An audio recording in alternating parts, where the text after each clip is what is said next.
Hello বন্ধুরা, সবাই কেমন আছেন? আশা করছি সবাই ভালো আছেন, ভালো থাকবেন। তো বন্ধুরা, আজকে এই যে বাইরে চলে এসেছি। আমার টমেটো গাছে টমেটো হয়েছে, টমেটো পাড়বো। দেখুন টমেটো হয়েছে কত। আজকে কাঁচা টমেটো রেসিপি করব, তাই টমেটো পাড়তে এসেছি। এই দেখুন কাঁচাগুলো পাড়বো। এখান থেকে পেড়ে নিচ্ছি, ঘরে কিছু আছে কচি কচি দেখে পাচ্ছি। এই যে পেরেছি, দেখুন পেরেছি দুটো। এই যে আরও পাচ্ছি।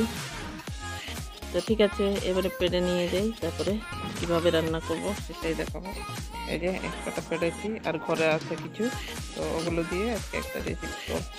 ঠিক আছে, আমি ধুয়ে কেটে রেডি করে আবার ফিরে রাখছি রান্না। দেখুন বন্ধুরা, টমেটো পেড়ে নিয়ে এসেছি গাছ থেকে। এই যে কটা কাঁচা টমেটো পেড়ে নিয়ে এসেছি সব। তো এটাই এবারে ধুয়েও নিয়েছি, এবারে কেটে নেব, কেটে রান্নায় ফিরে যাব। এবারে কেটে নেব টমেটোগুলো। একদম বেশি ডাসা হয়নি, কচি আছে। কচি কচি দেখেই রান্না করলে এটা ভালো লাগে আর কি। এইভাবে কেটে নেব। এই যে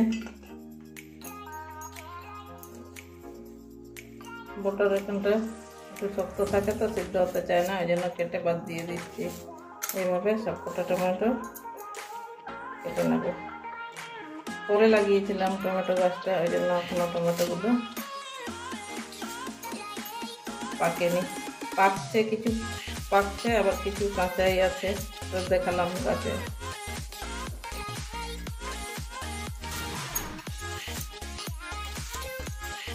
সব টমেটোগুলো এভাবে কেটে নেব। আমার সব টমেটোগুলো কাটা হয়ে গেছে। বাকি আছে, এটাও কেটে নিলাম। এই যে পুরো এক প্লেট হয়েছে। ঠিক আছে, এবারে রান্নায় ফিরে যাব। এবারে গ্যাস ধরিয়ে নেব,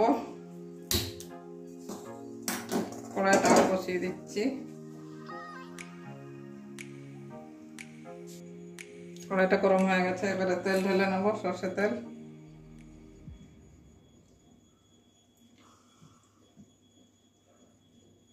ভাজা করব তো একটু বেশি তেলই লাগবে। তেলটা গরম হতে দেবো। তেল গরম হয়ে গেছে, ফোড়নে একটা শুকনো লঙ্কা দিয়ে দিচ্ছি, অল্প একটু পাঁচ ফোড়ন দিয়ে দিচ্ছি, 1 চামচ।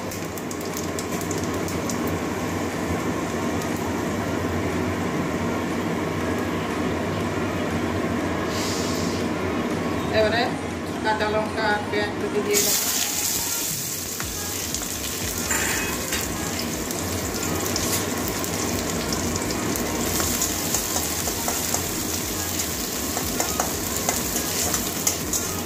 কালো জিরেও দেওয়া যায়, আমি 5 ফোড়ন দিলাম, গন্ধটা একটু আরও একটু ভালো হবে, ওই জন্য 5 ফোড়ন দিয়েছি। কালো জিরের ফোড়ন দিয়েও করা যায়। এবারে রসুন দিয়ে দিচ্ছি, দুটো কোয়া রসুন থেতো করে নিয়েছি, এটা দিয়ে দেবো। গন্ধটা ভালো লাগবে, এটা একটু ভেজে নেব।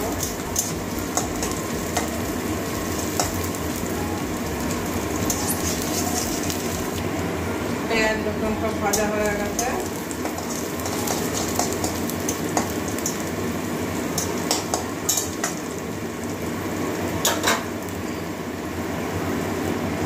একটু ধনে গুঁড়ো দিয়ে দেবো, গন্ধটা ভালো লাগবে।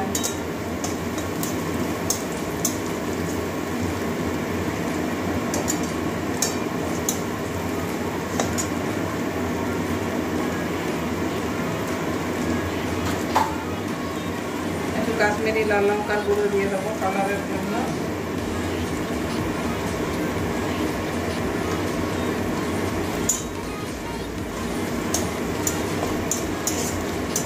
জল দিয়ে আর কষাবো না। এবারে কেটে রাখা টমেটোগুলো দিয়ে দিচ্ছি।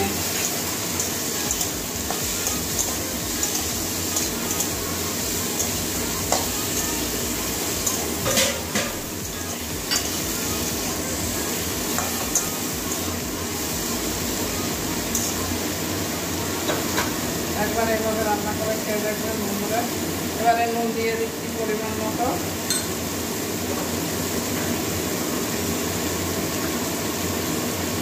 হলুদ দিয়ে দিচ্ছি।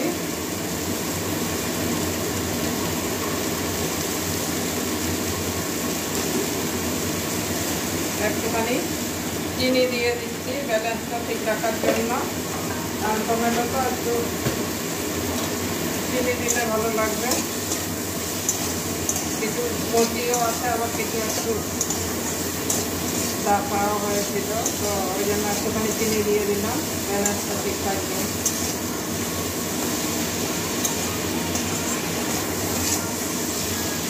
এবারে ঢাকা দিয়ে টমেটোগুলোকে সিদ্ধ করিয়ে নেব।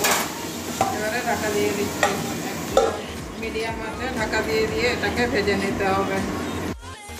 এবারে ঢাকনাটা খুলব।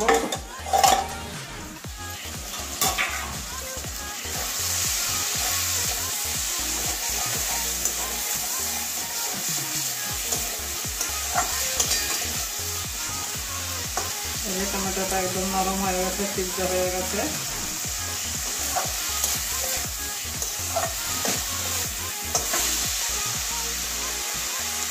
পাতলা পাতলা করে কেটেছি, এই যে একদম নরম হয়ে গেছে।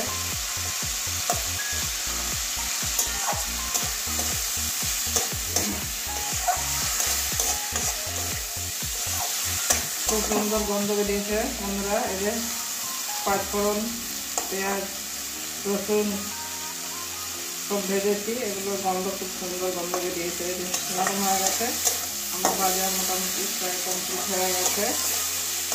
জল, টমেটো তো জল জল জল বেরোয় টমেটো থেকে, তো একটু জল জল লাগছে।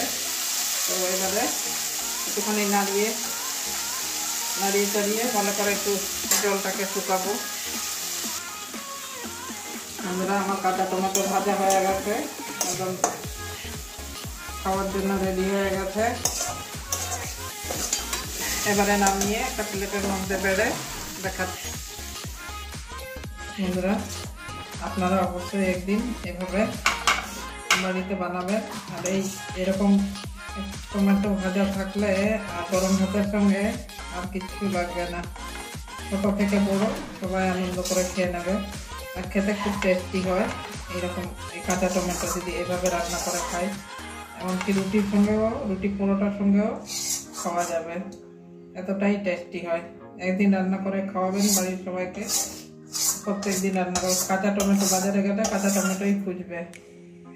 তো বন্ধুরা কেমন হয়েছে আমার এই কাঁচা টমেটো ভাজা অবশ্যই কমেন্ট করবেন, ভালো লাগলে লাইক করবেন।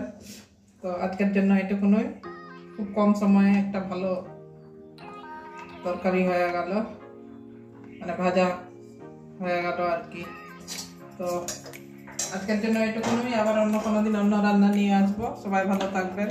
এই গরমকালে এখন একটু টক ঝাল বেশ খেতে ভালোই লাগে, তো ওই জন্য আজকে।